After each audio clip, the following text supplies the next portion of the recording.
Hello, everybody, and welcome back to the CGSP update that we're doing today with my good friend Géraud Neema. Today, Géraud, we're going to be talking about the mining sector, particularly in the DRC, where you are from. There's a potentially very big deal that is now shaping up, and I wanted to get your take on all of this because this is the topic that you spend all of your time focusing on. Let's quickly get into it. There is a deal potentially for the Kamoto Copper Mine in the DRC, which is one of Glencore's largest assets worldwide. Before we get started into the geopolitics of this and even into the economics of the deal, maybe you can start by telling us what exactly is the Kamoto Copper Mine, and also tell us about Glencore's role in the DRC in this mine. Glencore basically one of the largest mining companies in the DRC. It entered the market almost a decade ago with two main assets, Kamoto Copper Company, KCC, and what we call KCC in short, and Mutanda Mining, MUMI, what we call in short. So Glencore is until 2023 was the largest cobalt producer out of the DRC. But after the price slumped, it ranked the second after the Chinese CMOC. So it's really one of the major mining company in the DRC. It was before, and it is still known as one of the mining trader company, but it entered the DRC through some kind of shady and complex situation where at the end Glencore was accused of corrupting officials in the DRC and different part of the world. It was even sentenced to pay $1 billion into the US. So it has its own murky background in how it entered the DRC mining industry, but it's really one of the main mining giant, not only in the world but in the DRC. Yeah, so the reason why this has caught a lot of people's attention is because, in many respects, these big mines don't come up for sale very often. The last time this happened was back in 2016 when the Tenkafungurume mine was sold by the US mining giant Freeport McMoran. Back then, people did not really fully appreciate the role that cobalt would play in the EV revolution, also in electronics and whatnot. And the sale went through. Of course, this was during, I think it was during the first, if I recall, the first Trump administration. Remember, Géraud, you and I spoke with a senior State Department official at the time who said that this was one of the biggest mistakes that they made in the first Trump administration to let this sale happen in 2016. And so when we see a big mine like the KCC mine and the KCC project, which of course they don't own entirely. Let's be very clear that Glencore owns 75%, and then the Congolese state-owned mining entity owns 25% of KCC. Is that correct? Yes, exactly. Yeah. Okay. So when a project like KCC comes back up for sale, it brings up all these questions of the great power competition for critical resources like, well, copper to one extent, but certainly cobalt, which is a derivative of copper in those copper mines. Okay, let's dive right into the geopolitics of it. Is this going to be, in your view, a flashpoint between the US and China for control of one of the largest cobalt mines in the world? This is definitely going to be one of flashpoint. I wouldn't say flashpoint, but it's going to be a very interesting points to follow in the coming weeks and the coming month. We've heard rumors already a few months back that Glencore was planning to sell his asset out of the DRC. It was later on debunked by Glencore, but now they come back again and say, we're actually discussing those options, and it can become a very interesting point to follow in a sense where we do know that the US administration and some people within the DRC government has put a lot of pressure before trying to block Norinco, Norin Mining, which is the mining company of the Norinco from China, to acquire a cobalt asset from an Indian company, Shemaf. And we should be expecting the same move to take place as well in a major mining asset like this one, in the context where we do know that the US is trying to stop Chinese expansion in the cobalt and copper industry interest in the DRC, and second of all, trying themselves to acquire those kind of mining assets. So they're also looking for an opportunity to go back into the DRC mining landscape. So having those kind of discussion take place, we should be expecting behind closed door, the back channel diplomacy, to see U.S. administration putting a lot of pressure on both Glencore and the Congolese government to make sure that those assets, the 75% of KCC, do not go to a Chinese company. Yeah. Yeah. So point number one is that the U.S. may not be organizing an acquisition of KCC, but it will be trying to work behind the scenes to make sure that the Chinese don't get it. And that is something that you may work on. That's what that is probably happening. The Congolese are incentivized to go along with the Americans on this because, in part, we've heard from the head of Géraud 2 years ago at an FT conference saying that he wants to diversify the Congo's partners for mining. And not that in any way that it's an anti-Chinese position. It's just, it's not healthy to have all of your eggs in one basket. And so I think there's probably some reluctance on the Congolese side as well to allow the Chinese to acquire this, if the Chinese were going to do that, which we don't have any indication that that's the case. So then the next option, and this is what I was writing today to our subscribers about, was that maybe the United States can organize one of its quote unquote friends. I say friends in part because U.S. friends today is a little bit of a shaky topic shaky prospect, but nonetheless, this is part of this friend shoring trend that we've seen over the years. So you could see maybe a Saudi, Australian, Emirati, or even a Kazakh company who have been very active in both the Congolese and the African mining sector. They could come in and swoop it up as opposed to the Chinese. What do you think the likelihood of that is?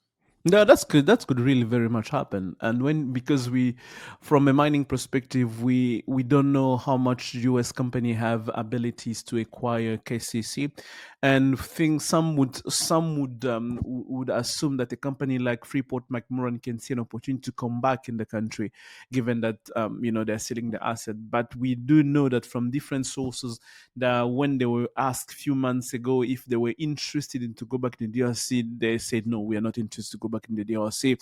We've done our part in the DRC. That's done for us. We're not going to go back to that market. So when we have that context, we know that if we don't have an American company willing to come back in the DRC to acquire that KCC asset, we should be expecting the US to push for other, what do they perceive as US friendly company to be able to, to go back to acquire those assets. And of course, we have a company like Cobalt that so far that is still an exploration company. Cobalt is not a mining company per se. They have to do mining, and this is not an exploration asset. This is a fully working, operating mining asset. So the prospect of having Cobalt acquiring a project like this is also very much unlikely, and I can see people in the DRC, different DRC branch say, you know what, we'd better have a fully functioning mining company that already knows how to operate a mining company, a company that's trying to to get his mark into exploration like Cobalt is doing, which is basically what Cobalt is doing. So yes,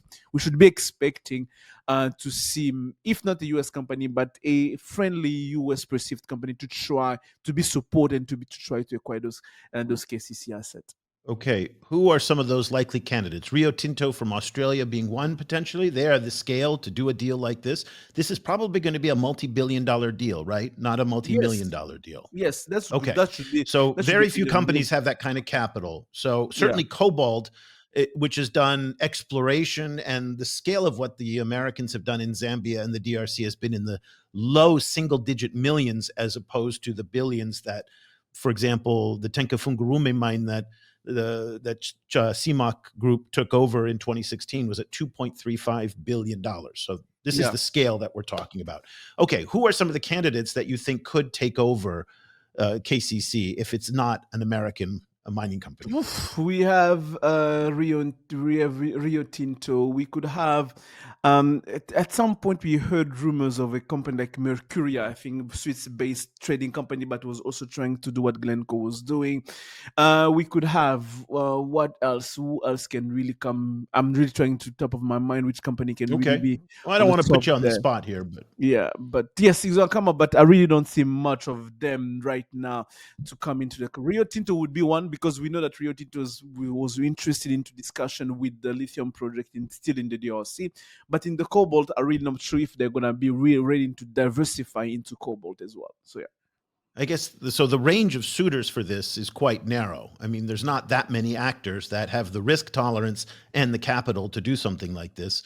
One other factor that we have to take into account is, and this has been something rather significant in the decision making, is the price of cobalt. And let's kind of walk through this chart because it's very interesting, especially for people who haven't been following it. So go back to 2022, 23, and boy, cobalt is booming, lithium is booming, nickel is booming, and then there's just this crash, and it's been a multi-year crash. The Congolese have decided to address this by imposing an export ban from the DRC, and they tried it last year, then they lifted it. The Chinese had a very kind of interesting plan on this, where they basically just stockpiled all of their cobalt. Soon as the ban was lifted, they flooded the market, and everything kind of went back down again. Now we just got word this week, at the same time of this deal, that the Congolese government is not only going to lift the ban later this year, but they're also going to impose an export quota. So they're trying basically to turn cobalt into like what OPEC does with oil, to restrict the flow in order to adjust the price. Now, what you see here on the right side of this chart is very important. That's the price increase that's gone up 60% since the export ban has gone into effect. What will happen afterwards, we don't know. How much does the price of cobalt impact Glencore's decision in your view? And also, does it impact the calculations of the Chinese in how they might respond to something like this? Definitely, it's playing a part into their thinking, because in the statement that in the article that was read published by Bloomberg, we know that Glencore kind of put ahead the fact that the uncertainty around the cobalt market can be really a factor that can plays into the momentum they're having right now. And plus, having a surge of price in cobalt right now can be not an ideal, but can be a- one of the best approach they can have right now to sell the asset in a very ascending prices moment than waiting This for is the one time to to up. sell. This is the time to sell, basically. Let us sell now, just to avoid us to see maybe by 2020, maybe by 2020 next year, you're gonna see the price falling down so hard that when we want to sell, given our given our difficult circumstances in the DRC, we may not find people willing to buy. Let's have let's get rid of the asset right now, while we can still make a bit of money out of this deal right now, than waiting later on. So I do believe that this is a factor that's Glencore executive are thinking, they're having in mind, to say this could be an opportunity for us to exit the DRC market while we still can, and when we can still make a bit of money. Let's not forget that last year they had a very difficult relationship with the DRC government, having the $800 million bank account asset being frozen by Congolese authority, having the tax issue with the tax authorities in the DRC, a wide range of economic and political issue with the DRC authorities that just put them in a place of saying, you know what, maybe we should be thinking of exiting the market while we sit can, when the prices are starting to go up. And maybe we're going to find someone who's going to have incentive to say, you know what, with the price going up, with the moment, we can really make money if we acquire this mining asset. So this is an interesting point, and I want to pick up on it a little bit because it's the economics of these companies more than the geopolitics that drive these decisions. Freeport McMoran sold the Tenkafungurume mine because it was an economic distress. We're seeing, I mean, it's an overstatement to say that Glencore is in economic distress. But let's be honest, it hasn't really been a good 12 to 18 months for Glencore. They had a $655 million net loss in the first half of 2025.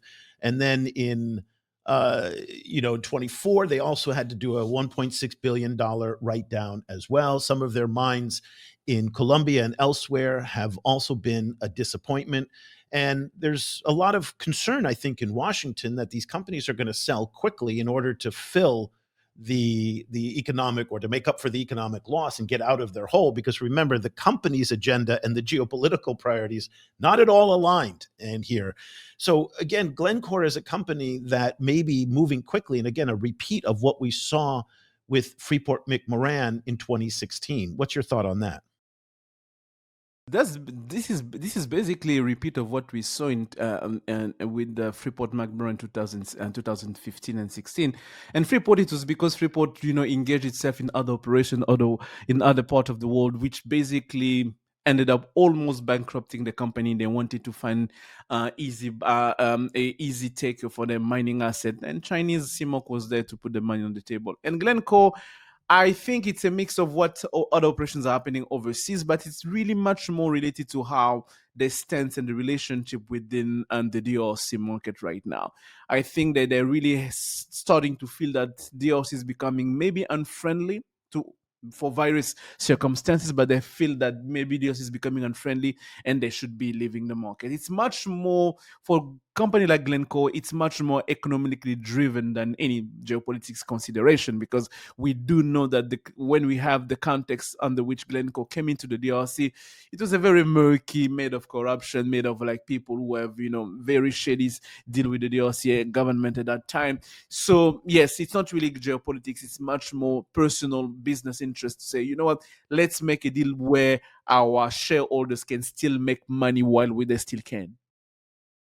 Okay, last point, and then I want to wrap it up. And this is the one that I'm kind of leaning more towards. Now, let's remember that KCC, the Kamoto Copper Mine, is a copper mine and not only a cobalt mine. So keep that in mind, that when we're selling this, and demand for copper is very strong. Copper is used in everything from electricity to new batteries to all sorts of different things. The uses for copper and are never ending. As those of you who've ever been to a hardware store know, that copper piping and copper plating and all that. Cobalt, though, is a little bit of a different story. 40% of the EVs today now use lithium phosphate batteries. New sodium ion batteries are being developed. These are all cobalt and nickel free batteries. The Chinese, interestingly, are leading that charge, but they're by no means alone. The new Chevy Bolt that came out this year is also an LFP battery, Chevy's first use of an LFP battery.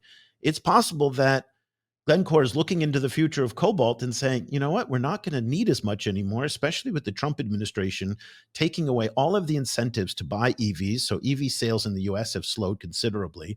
So maybe the demand for cobalt just isn't going to be there the way it was 5 years ago.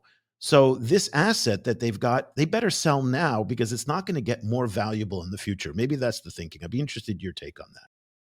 I think it's a part of the thinking. I think it's a part of the thinking, but do believe that may not be the major element they're considering here.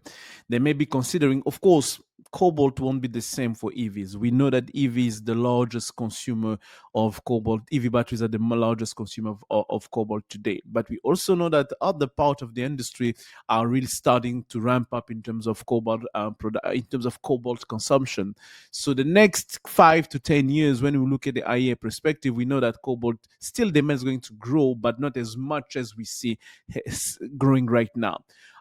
Yes, as a company, you can think ahead to say, you know what, maybe we should be starting slowly getting out of the market. But if I was cases, I don't think they're considering right now to exit right now because of how the market is looking right now. Because the change is going to take time. And even if they take the Trump factor into the table, Trump is only what 2028, 2029, 2028 or 2027. So after that, the landscape is going to be different. There can be a different perspective. I do believe it's much more related to not the cobalt market in the long term, but much more related to the cobalt market in the DRC right now. And they feel that it's better safe for them to cut their losses, to cut their losses right now.